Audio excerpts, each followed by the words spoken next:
우리가 알고 있는 그 궁예의 모습, 아까 보시면 알겠지만 뭘 쓰고 있다? 이거 안대. 안대. 네, 안대를 지금 쓰고 있잖아요. 그런데 궁금하지 않으십니까? 왜 궁예는 안대를 쓰고 있을까요? 이유는요, 출생의 비밀과 관련이 있습니다. 출생의 비밀?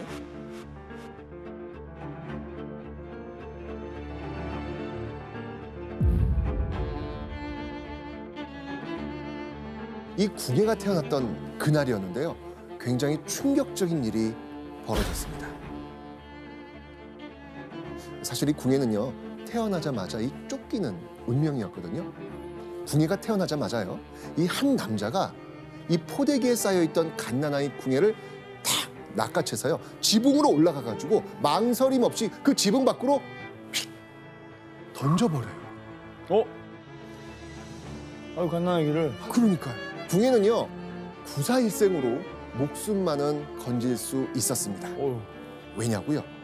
지붕 아래에 한 여인이 있었습니다. 이 여인이 사실은 유모였거든요. 이 유모가 떨어지는 갓난아이 포대기에 쌓여있는 그 갓난아이 궁예를 다 받았습니다. 그런데 이게 받을 때 그만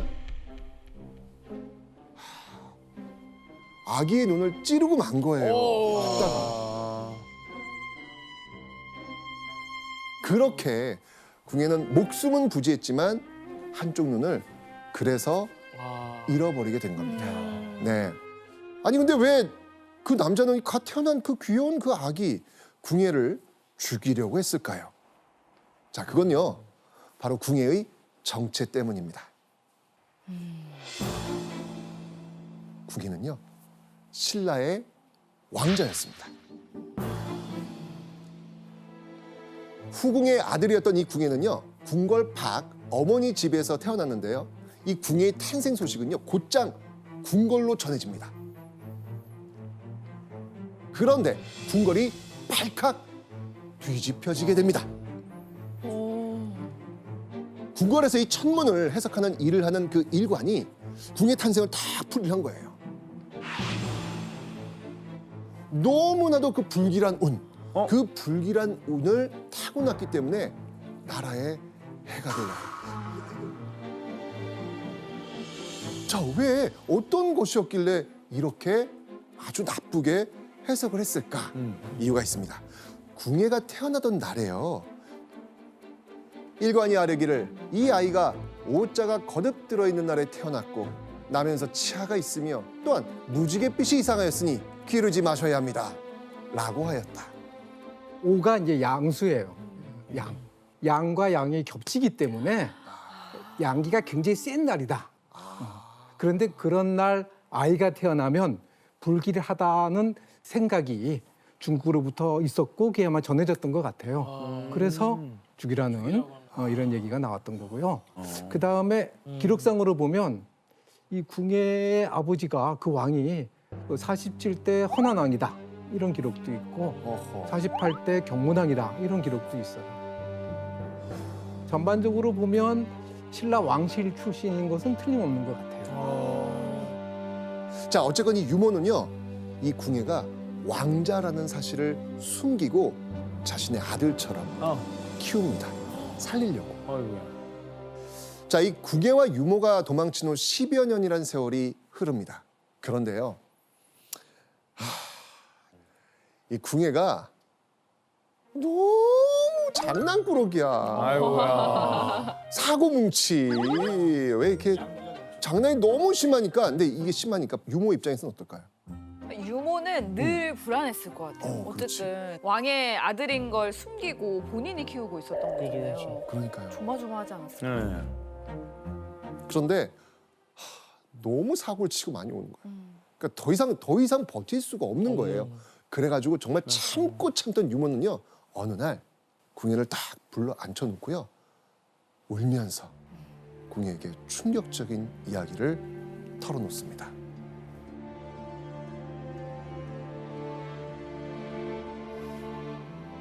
네가 태어났을 때 나라로부터 버림을 받았다. 나는 이를 두고 보지 못하고 오늘까지 몰래 너를 키워놨다. 그러나 그렇게 경망스럽게 행동하다가는 반드시 남들에게 알려질 것이다. 그렇게 되면 나와 너는 함께 죽을 수도 있는데 이 일을 어떻게 할까?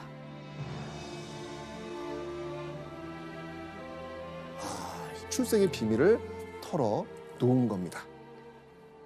이 출생의 비밀을 들은 궁예는요, 그 길로요, 세달사라는 절로 출가를 했습니다. 몇 살 때예요? 이때 한 몇 살 때쯤 될까요? 10살. 아, 10살. 10살? 살이 그걸 알까? 초등학교 한 3학년인데.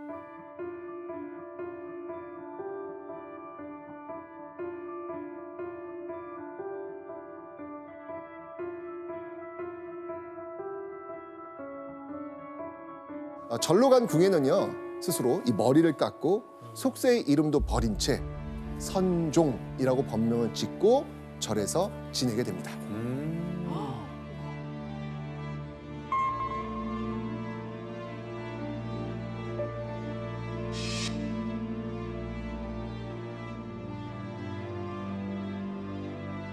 아마도 지금의 강원도 영월 지역에 있었던 절이 아닐까 이렇게 추정하고 있는데요.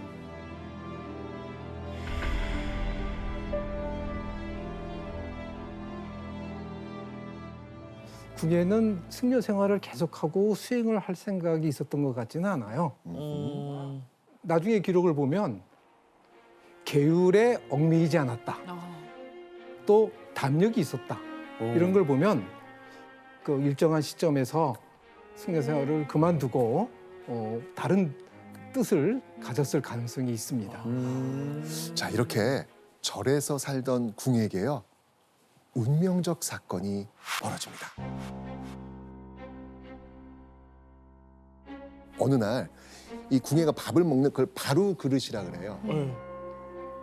그래서 이렇게 들고 이 재를 올리려고 가고 있었습니다. 그런데 까마귀 한 마리가 궁예의 머리로 이렇게 날아가는 거예요. 그러더니 무언가를 톡 떨어뜨린 거예요. 자, 과연 이 바루 그릇에 떨어진 이것은 무엇이었을까요?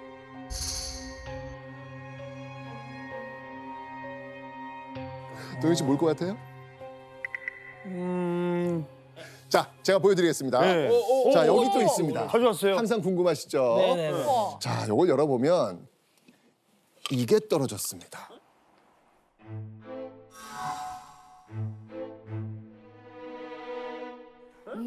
이게 떨어졌어요. 되게 많은데요? 자, 이걸 이제 그 당시 용어로 뭐라고 했냐면 이걸 첨대라고 했습니다. 첨대. 사실 이 첨대는요, 책갈피로도 쓰이고 있고요. 또는 점괘, 점치는 데도 사용이 되었습니다. 자, 이 첨대가 궁예에 바르고 뚝 이렇게 떨어진 거예요. 이렇게 해서 뚝 떨어진 거예요. 그런데 여기 무슨 글씨가 써져 있는 거예요. 이야. 뭐야 이거? 딱 봤는데 뭐라고 써져 있었냐면 바로 이게 쓰여 있었어요. 와. 이것 바로 왕자가 쓰여져 있는 거예요. 내가 왕이 맞구나.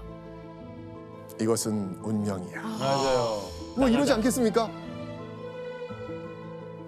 아, 임기현 교수님. 그럼 네. 진짜 까마귀가 그 왕글씨가 쓰여진 거를 묻어준 거예요? 진짜 왕이 될 상인 것 같아서? 그건 아마도 궁예가 왕이 되는 건 아까 말씀대로 운명적인 일이다. 네. 그것을 보여주려는 하나의 에피소드로 만들어진 게 아닐까 이렇게 생각이 돼요. 근데 중요한 점이 하나 있죠. 네. 궁예가 세달사의 승려일 때 음. 바로 저런 일이 벌어졌다라는 것이죠. 나중에 이제 세상을 바꾸려는 그런 정치적 포부를 갖고 있었다. 이런 점을 시사하는 이야기다. 이렇게 해석하는 것이 옳겠죠? 자, 어쨌건 이 절에서 생활하면서 이 마음속으로 이 정치적 포부를 키워가던 궁예는요, 어느 날 절에 더는 머무르지 않고 행동에 나서기로 결심합니다. 자, 이 궁예가 절을 떠날 수밖에 없었던 결정적 이유가 있습니다. 그 이유는 무엇이었을까? 바로 이 궁예가 본 세상이 완전 엉망진창이었던 거예요.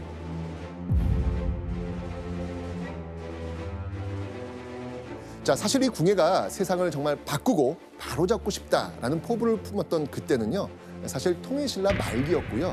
이 당시는 대혼란의 시대였죠. 뭐 왕실은 뭐 사치와 향락에 빠져 있고 뭐 백성들도 제대로 돌보지 않으니까 국고는 뭐 텅텅 비게 되는 이런 상황. 그런 와중에 일부 귀족들은요. 노비를 3,000명. 3,000명이요? 3,000명. 심지어는요. 귀족들 사이에 이런 사치까지 있었다고 합니다.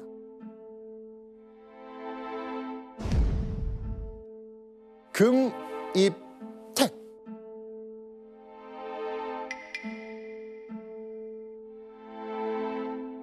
바로 금을 입힌 집이에요. 금을 입힌 집. 와, 골드 상상이 되십니까? 골드하우스다. 아, 그렇죠.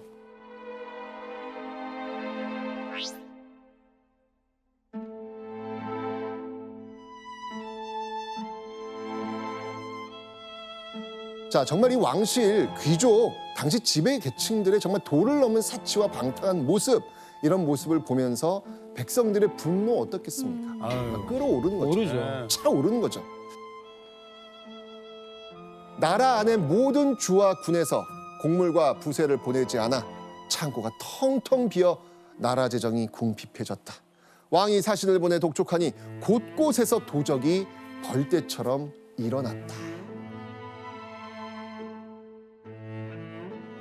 자, 이러면서 뭐 전국에서 막 크고 작은 봉기들이 들불처럼 번져간 겁니다.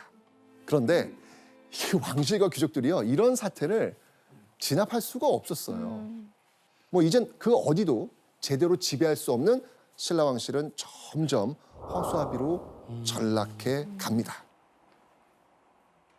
자, 이런 신라의 그 혼란한 상황들은요, 이 궁예의 정치적 포부를 펼치는 기폭제가 됩니다.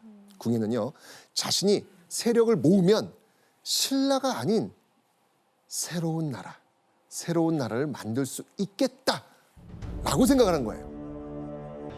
백성은 나의 수족이요 나의 부모요 나의 자식이라 하였소이다.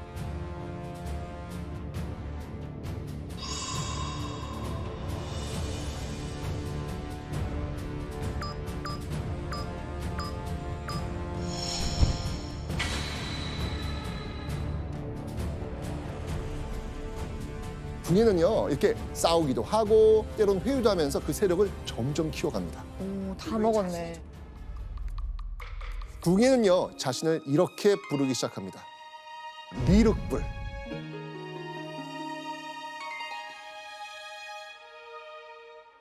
궁예의 행차가 있던 날 백성들은 정말 충격적인 광경을 보게 됩니다.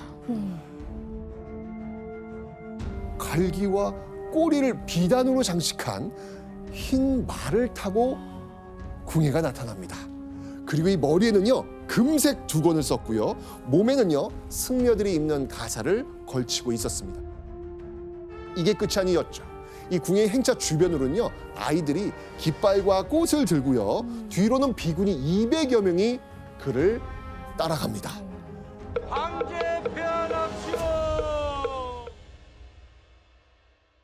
미련한 중생들이여, 무엇이 미륵인가? 여기 앉아있는 짐이 바로 미륵이 아닌가?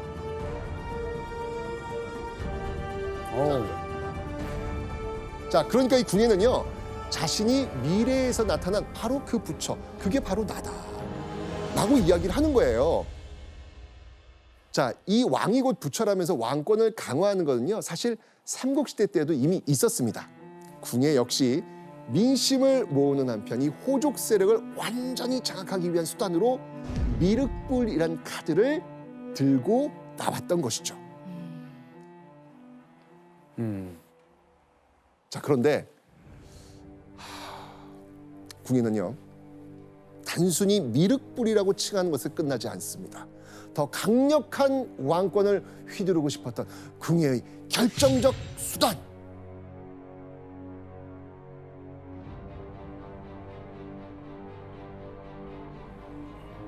관심법. 관심법.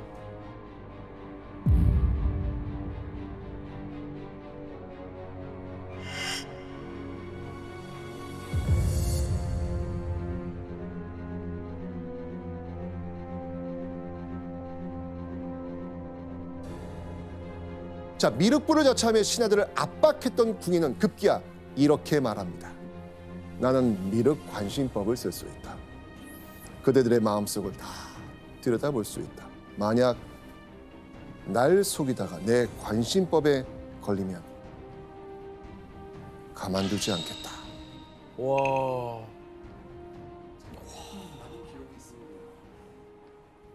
왜? 나는 너의 마음을 마음을 알고 다 있으니까. 조나단 지금 무슨 생각하는지 나 알아. 날 너무 좋아하는구나. 아니에요, 들렸습니다. 궁예가 아니셔서.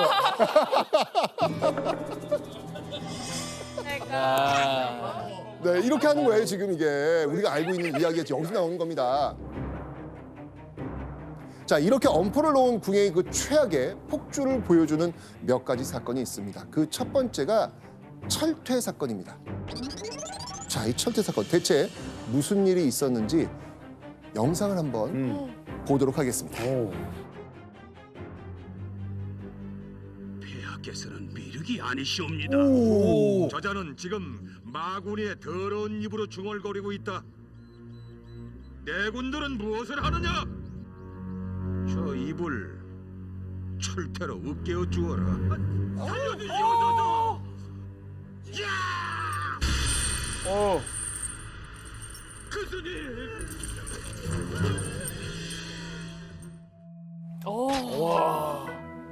잔인하네. 이 자신을 이렇게 미륵불이라고 믿었던 이 궁예는요, 20여 건의 불교 경전도 짓습니다. 근데 불교 승려들이 그걸 보고 경악을 한 거예요. 뭐야? 어떻게 이런 내용이 들어갔지?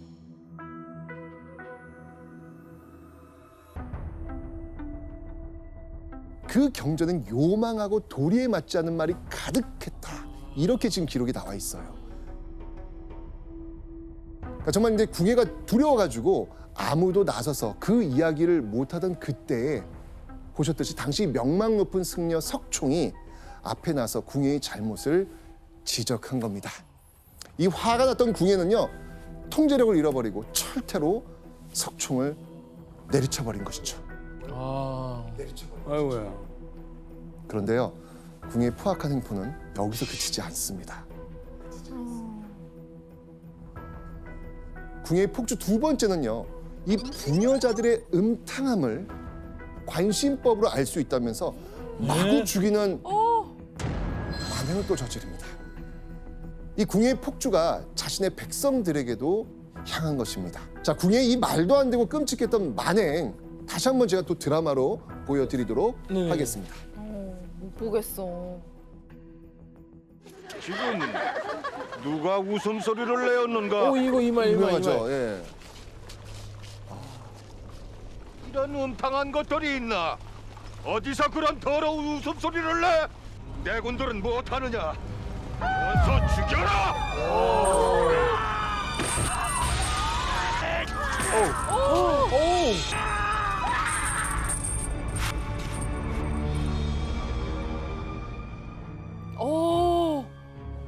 이상해졌네. 근데 해도 너무한 거 같아요. 어떻게 보면 자연스러운 현상이라 할 수도 있어요. 예? 왜냐하면 스스로 신적인 존재를 만들었잖아요. 내가 미륵불이다. 네 마음을 다 알고 있다. 이렇게 이제 스스로 하다 보면 자기 자신에 대한 아주 맹목적인 믿음을 갖게 되고, 그리고 또 잘못하면 나도 죽겠구나. 이 공포심을 이용한 공포 정치죠. 이 공포 정치로서 자신의 권력을 유지하는, 이 보면 굉장히 의도된 그런 행위라고도 할 수 있겠죠.